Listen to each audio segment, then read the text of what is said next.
يسعدنا أن يكون معنا النهاردة في أصدقاء المنارة الأستاذ الدكتور طارق أحمد سعيد، أستاذ جراحة التجميل بطب قصر العيني. أهلا وسهلا دكتور طارق. لكن أتوجه بسؤال للدكتور طارق وأسأل حضرتك عن جراحة التجميل. يعني جراحة التجميل دي أنا بدأت في المقدمة وقلت هل هي يعني جراحة ضرورية وحتمية، ولا الموضوع فيه ما فيه من الطرف؟ يعني إيه حكاية جراحة التجميل؟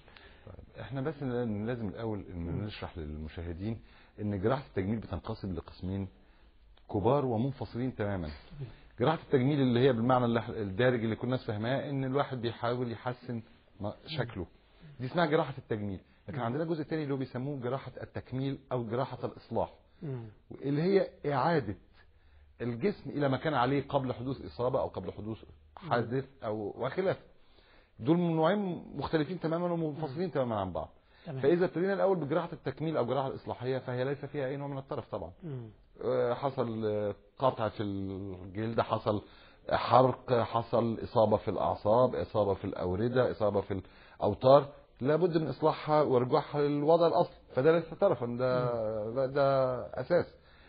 بالنسبة لجراحة التجميل بقى، اللي هو البني آدم اللي عايز يبدو أفضل، هل ده طرف ولا مش طرف؟ وهو هنا الاختلاف. قد يبدو طرفا، ولكنه في حقيقة الأمر مش في كل الأحوال طرف، لأن الإنسان من ضمن أهم أسباب سعادته أو قدرته على العطاء أو قدرته على الإنتاج إحساسه بالرضا عن نفسه. وإحساسه بالرضا عن نفسه بينبع جزء كبير منه من إحساسه بالرضا عن شكله. أنا شايف إن ودني كبيرة أكتر من اللازم أو مناخيري أكبر من اللازم، مين اللي بيقرر؟ أنا ولا الطبيب، طبيب التجميل، ولا الطبيب النفسي، ولا المجتمع وأصدقائي؟ مين اللي بيقرر؟ هو القرار مشترك طبعا، لكن يبدأ أولا من المريض أو من الإنسان اللي عنده إحساسه بجزء ما في جسمه مش راضي عنه. ده بيأثر على حالته النفسية طبعا، وبيأثر على تقييمه لنفسه أو إحساسه أو ثقته بنفسه. وبيخش فيها طبعا جدا رأي مجتمع ما حوله، رأي زمايله، رأي أصحابه، أو لو كانت بنت يبقى رأي صحباتها في المدرسة والكلام اللي ممكن تسمعه منهم أو خلافه. بيأثر عليها نفسيا جدا. يجي هنا دور طبيب، هي بتروح لدكتور التجميل، ما بتروحش لدكتور نفسي، بتروح لدكتور التجميل. دكتور التجميل يقدر يقيم إذا كان فعلا الشكوى دي لها أساس من الصحة، أو ممكن تكون ليس لها أساس من الصحة. هل هي تستفيد أو هتتحسن لما تعمل جراحة تجميل ولا لا؟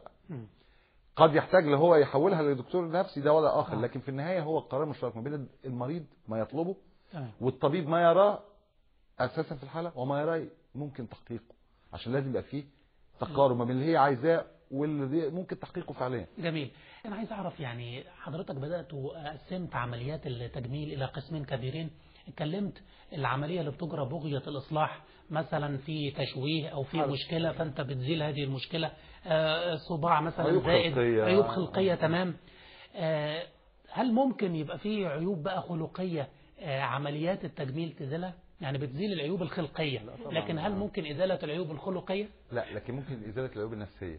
يعني ممكن زي ما قلت لحضرتك ان حد يكون حاسس عنده مشكلة نفسيا نتيجة وجود شيء ما مش مريح بالنسبة له، سواء كان عيب خلقي او عيب غير خلقي، او ممكن يتحسن فعلا، ممكن يتحسن. بس زي ما قلت لحضرتك لازم يكون فاهم بالظبط حجم اللي هيتعمل والنتيجة المطلوبة منه والنتيجة المتوقعة منه ايه. الجمال والحلاوة دي امرها يعني هي الحلاوة والجمال نسبي، بيتغير او بيتغير على مدار العصور واختلاف المجتمعات. يعني اللي ممكن نعتبره احنا هنا في مصر حلو، ممكن في امريكا ما تعتبرش حلو. ايه الحلاوه هنا؟ فهمنا. طيب يعني مقاييس الجمال عند الست او عند الراجل مختلفه باختلاف المجتمعات وباختلاف العصور.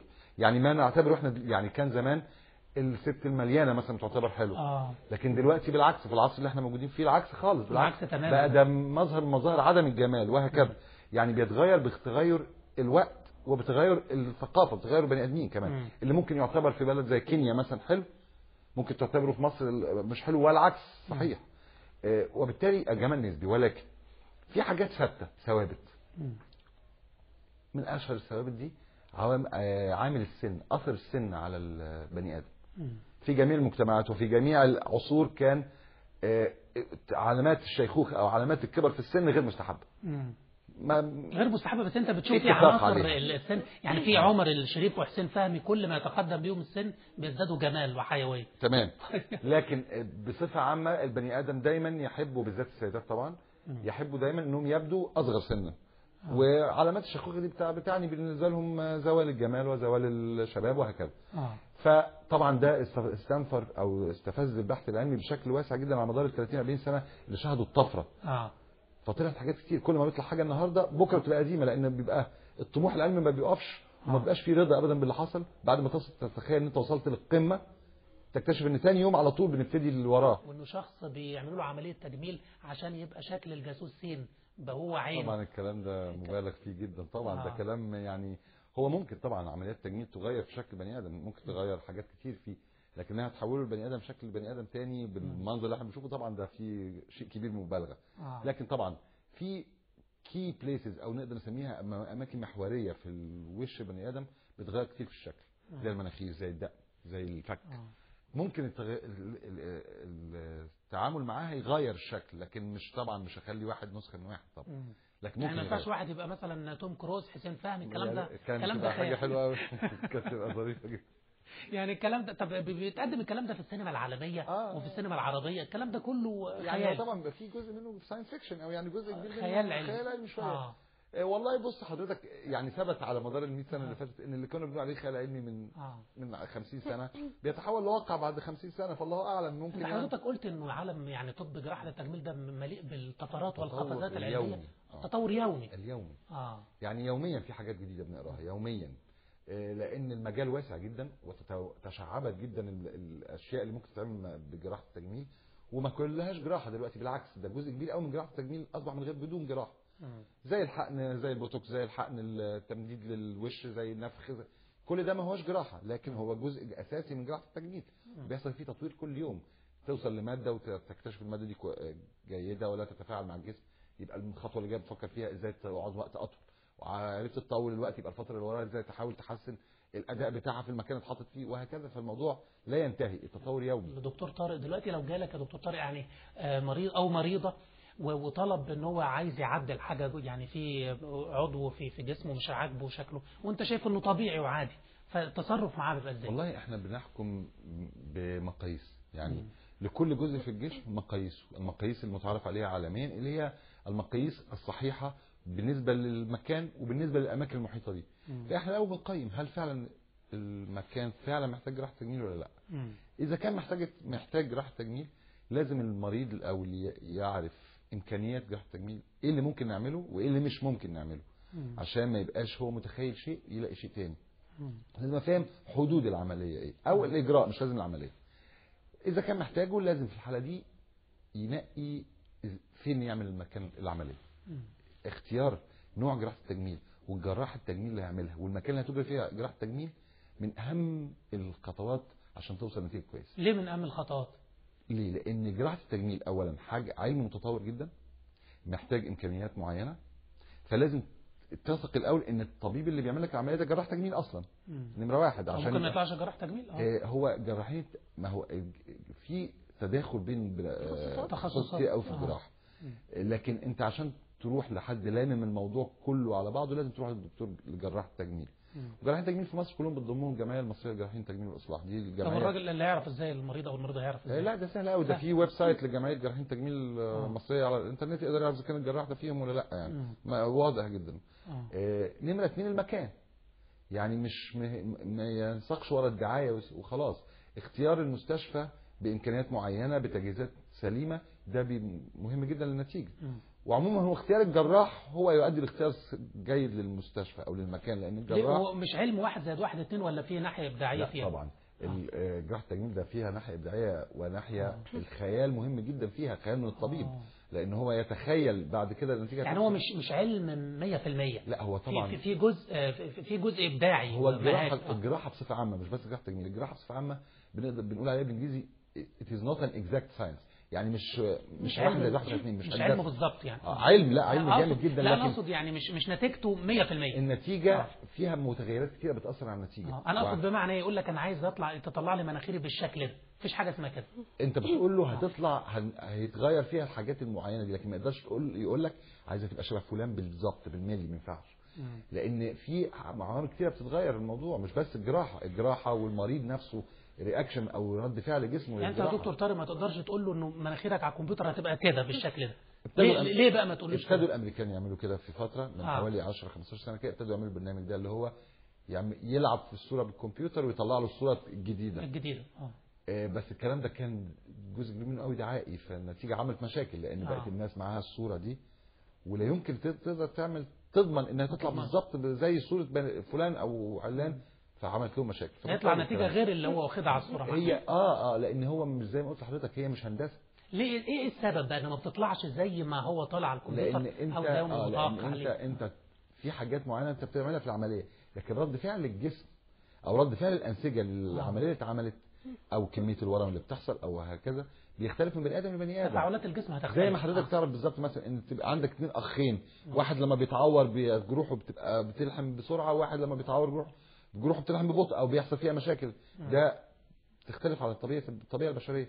عشان كده بنقول ان هو اتس نوت، الطب كله مش بس جراحه التجميل از نوت ان اكزاكت ساينس، مش علم جامد او علم حسابي. جميل. يعني نقاط الضعف في الشخص اللي انت بتتعامل معاه وهتجري له العمليه، هل بيتم مراعاه مثلا النفسيه انها مثلا خارجه من تجربه طلاق او حب فاشل او سن مثلا بعد سن اليأس او هذه الامور؟ بصفه عامه مش مستحب خالص ان انت تجري العمليات في هذه الظروف الحالكه او في الوقت وهو لسه سخن يعني. طبعا دي نظره الجراح بقى بخبرته بكثر الحالات اللي شافها بيقدر يلقط على طول اذا كان فعلا ده نوع من الرياكشن العاطفي او نوع من رد الفعل المبالغ فيه ولا لا. لان في الاحوال دي اللي بيبقى فيها العمليه معموله لهذا السبب عاده النتيجه ما بتبقاش مرضيه للمريض وبتزود المشكله. هل ممكن تعمل مشكله مع الطبيب؟ تتحول المشكله بعد كده منها كانت مشكله زي ما حضرتك قلت حب فاشل او طلاق او بتاع لان العمليه بقت هي المشكله، بقت النتيجه هي المشكله في الحاله دي. عشان كده جراحه التجميل اختيار العمليه واختيار التوقيت واختيار مين اللي يتعمل له العمليه ومين لا من اهم عوامل النجاح في جميع انواع العمليات جراحه التجميل، في جميع الانواع. لان زي ما قلت لحضرتك بالظبط هي متداخله جدا مع الحاله النفسيه للمريض، سواء قبل العمليه كسبب لاجراءها او بعد العمليه كنتيجه للعمليه. عشان كده مهم جدا التركيز في الموضوع ده. يعني ده احيانا الديفو او المشكله اللي في وش الانسان احيانا ممكن تبقى سبب سعده ونجاحه، تخليه مثلا كاركتر، تخليه نجم. يعني مثلا اسماعيل ياسين حكايه بقه دي ما هي اللي عملته النجوميه والنجاح. انا اقول لحضرتك مثال جيد جدا. الصلع طبعا احنا عارفين الصلع وراثي، جزء كبير منه الصلع وراثي. الصلع الوراثي ده في ناس بتعتبره زي ما حضرتك قلت كده عوامل جذب زي اسماعيل ياسين كده، وفي ناس تانية لا بتعتبره لا مش عامل جذب ولا حاجه. بالذات في العصر الحديث اللي احنا فيه لا الصلع تحول الى ان هو مش وسيله جاذبه خالص، بالعكس الناس كلها بتحاول تهرب منه. على طول راح تطور مع البحث العلمي وطلع ابحاث ورا ابحاث ورا ابحاث، طرق ورا طرق لحد ما وصلنا للطريقه الحديثه خالص بتتعمل دلوقتي اللي هي زرع الشعر الطبيعي. يعني ننقل الشعر من حته نحطه في حته ثانيه فيبتدي ينمو عادي ويبقى طبيعي ويتحلق ويطول ويتقص وهكذا. ده مثال اهو. انت ممكن تعتبر واحد يعتبره شيء جيد او شكل كويس او وش سعد زي ما حضرتك قلت، في واحد تاني يعتبر ان هو ده الحاجه الوحيده اللي واقفه في سكته اللي هو مضايقاه ومخليه ما يقدرش يشتغل في الشغلانه اللي كان عايزها او يترقى بالترقيه اللي كان عايزها وهكذا. ما ذكر يعني الدكتور طارق في بدايه هذه السهره انه حكايه الجمال والحلاوه دي نسبيا بقى المقاييس العالميه ومصر من ضمنهم وكل حتى بلاد العالم المقاييس الرياضيه هي اللي بقت شكلها اجمل بالنسبه للبني ادمين كلها. عشان كده طبعا لقينا موضه التخسيس واتجاه لازاي نفقد وزن، وزي ما انت حضرتك عارف طبعا دي ماليه الدنيا دلوقتي. الوزن مشكلتين كبار. الوزن في حد ذاته الوزن الزائد او السمنه مضره جدا لكل اجهزه الجسم، للكبد وللقلب وللدوره الدمويه وللكلى لكل حاجه. فده بيحتاج علاج بطريقه معينه. ازاي اتخلص من السمنه المفرطه؟ السمنه المفرطه ليها عندنا مقاييس معينه كده، حسابات ما بين نسبه ما بين طول البني ادم ووزنه، نقدر نحدد بيها اذا كانت السمنه دي سمنه مفرطه او مضره ولا لا. اللي هي الفرق 100 مع 100 وحده، اللي وزنه 100 كيلو المفروض ده طوله 180. لا ده الحاجه بتاع زمان كده اللي هي لا احنا هي طريقه معينه ان احنا بنقسم الوزن بالكيلو جرام على مربع الطول بالمتر. مربع الطول بالمتر؟ المتر تربيع طوله بالمتر مربع او سكوير. وبعدين نشوف ليها بقى نسب. النسبه دي لو كانت فوق ازيد من حاجه معينه تبقى مضره وبنعتبرها بنسميها موربيد اوبيستي او هي هتاثر عليه بقى. لازم نعمل حاجه للسمنه دي نفسها. كان الاول بريجيمات، وفي ريجيمات وفي رياضه، ودلوقتي داخل على كمان مجال العمليات. ده التطور الجديد بقى اللي حصل، اللي هو بقى له مثلا على الاقل 10 15 سنه، اللي هو عمليات تصغير حجم المعده، عشان مهما كل ما يقدرش ياكل غير كميه محدده فيخس. بيخس نسبه كبيره، بيخسوا 60 70 كيلو مثلا ممكن. ده تطور. لكن في نوع تاني خالص بقى له علاقه برضه بالسمنه، او كله بالنسبه للناس سمنه، اللي هو اللي احنا بنسميه زي ما قلت لحضرتك من شويه ان التجميل فن، وبنسميه بودي سكالبتشر، او بالعربي نحت الجسم. نحت الجسم. نحت. انت كانك بتنحت تمثال. النحات لما بيقعد يظبط جوانب التمثال ويظبط الاجزاء بتاعته، هي كانها نوع من النحت. اللي هو السيده او الراجل مش سمين، لكن عنده جزء واحد هو اللي مش متناسق في منطقه معينه، وده وارد جدا، او وارد. موجود عند جميع السيدات تقريبا. فيبقى في الحاله دي تخش عمليه الحاجات اللي بنعملها اللي هي عمليه شفط الدهون لو اساسيه، او بقى في حاجات جديده دلوقتي حقن تداوي الدهون في المنطقه دي بس، او اجهزه تداوي الدهون في المنطقه دي بس. كل ده بيخش تحت اللي بنسميه بودي كونتورنج، او تظبيط قوام الجسم، او بودي سكالبتشر. ده ملوش دعوه بالسمنه. تمام. ده بالعكس، ده مش سمين البني ادم او السيده، مش سمين. السمين اللي بنعمل له عمليات اللي لها علاقه بالسمنه، زي ما قلت عمليات المعده. زراعه الجلد، ايه الجديد في هذا العالم وهذه الجراحه؟ زراعه الجلد. بص بقى، زراعه الجلد ده من الحاجات اللي توريك كم التطور اللي حصل في السنين الاخيره. كان زمان مفيش عندنا غير الترقيع الجلدي. من القرن الماضي، من الحروب اللي حصلت، الحرب العالميه الاولى والحرب العالميه الثانيه وهكذا، ورت الحاجه لزرع الجلد، لان كانت بتحصل حروق كتيره قوي واصابات كتيره جدا بيحصل فيها فقدان للجلد. ازاي نعوض الجلد؟ ازاي نعوض الجلد اللي راح؟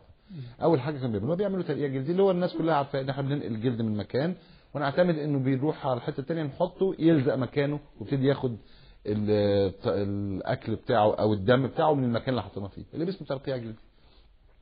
شكله مش حلو في النهايه. الترقيع الجلدي يبقى في الاخر شكله مش حلو زي الجلد الاصلي. فده حفز العلماء انهم يبتدوا يدوروا على حاجات ثانيه. فظهرت بعض الحاجات. ظهر اولا في بعض الاوقات ما نلاقيش جلد كفايه، يعني في الحروق الشديده اللي هو واحد حرق من جسمه 70% او 60% وخلافه، الجلد اللي فاضل ما بيكفيش تاخد منه ترقيع لجسمه كله، مش كفايه، لان اللي فاضل مش قد اللي راح. فابتدوا يعملوا حاجه اسمها ممدد للانسجه. ممدد للانسجه ده عباره عن ايه؟ انا عندي جزء ناقص الجلد بتاعه، اروح جاي في الحته اللي جنبه اللي فيها جلد سليم وازرع تحتها بالونه فاضيه. البالونه دي كل يومين احقن فيها شويه محلول ملح، انفخها على مدار شهر ونص او شهرين، فتتحول حته الجلد اللي كانت قد كده، البالونه نفختها بقت قد كده.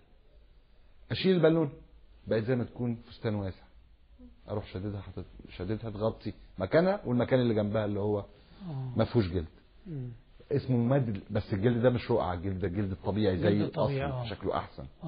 طب بسطها تمام كده بالونه، وبعدين نحقنها بالمحلول الماء كده تتنفخ اللي بقت قماشه واسعه كبيره، نشيل البالونه بقت واسعه ونتعامل معاها. وبعدين اكتشفوا حاجه كمان جديده، انهم يقدروا الجلد ده عباره عن خلايا جنب بعض.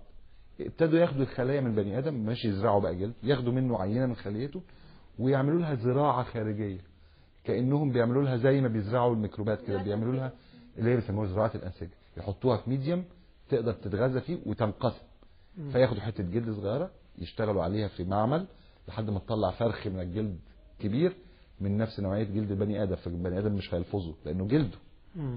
بيسموها الزرع الجلد، او زرع الهيستو، يعني الزرع الهيستولوجي للجلد، بنزود الخلايا. ده تطور هايل. فزي ما بقول لحضرتك كل يوم في حاجه جديده. المجال واحد اهو اللي احنا بنتكلم عليه اللي هو اللي فقط جلد بس. جميل.